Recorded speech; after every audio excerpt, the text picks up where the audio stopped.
Hi, this is Bruce Macaulay. Welcome to Bald History. And in this series, Pop Years, we're going to look at a particular year in history, look at what's happening in the world of entertainment and popular music, and find that key song that really tells us something about the history of music and the evolution of pop. Okay, so this time we're looking at 1964, and in 1964, the Civil Rights Act was signed into law by President Johnson in the US. Martin Luther King won the Nobel Peace Prize, and Richard Burton and Elizabeth Taylor got married. In the UK, the general election saw Harold Wilson and the Labour Party come into power after the Conservatives had been in power for 13 years, and one of the retiring MPs was Winston Churchill. We also had Rhodesia gained independence, and in the world of TV, we had Top of the Pops and Coronation Street airing for the first time. And the three big films of the year were all British related. We had Mary Poppins, My Fair Lady and Goldfinger. In the world of popular music, the British theme is continued with the start of the British invasion of the US. The Beatles and Beatlemania really kicks off in 1964. Dusty Springfield has a big hit, and it launches a wave of British bands doing well in the United States. The song that we're going to pick this time is one of those songs, although it stands out a bit from the others, and that's the Kinks' famous track, You've Really Got Me. Now this is an interesting track because it sort of evolved in the writing of it. Ray Davies, who's the main songwriter and lead singer with the Kinks, wrote the song months earlier, and in his mind, and as he originally wrote it and indeed performed it, and as it was originally recorded, it was a much slower kind of a blues, maybe a bit of a jazz sort of a song.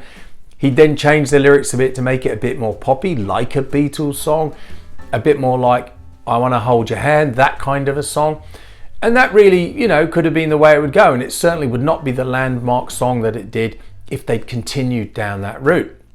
And I think what really happened is then the guitarist got involved, which is Dave Davies, Ray Davies's brother. And he looked at it, and originally the solo was going to be a sax solo and so on, and you could almost picture the songs. It would be a kind of an Everly Brothers kind of a song, which would not have gone anywhere, I don't think.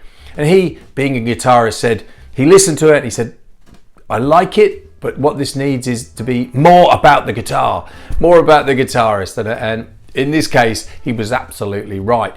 So the guitar is much more front and center. There's a very distinctive sort of driving riff. And this is the beginning of what people go on to describe as the power chord in songs and so on. And this song has been very influential in music, but also particularly sort of kind of punk, heavy metal, that kind of thing. It isn't a song from those genres, it's just a kind of rocky version of a 1964 pop song. But it is brilliant, and there is definitely something when you listen to that guitar and how they've recorded it and the sound that they've picked on, which is different. It stands out. It's just got that harder edge to it, that kind of teenage angst, yearning, whatever's going on in there. It's encapsulated in that sound really well, and so different from the kind of Motown, the sounds and things that the song is similar, but the production again and sound is very different.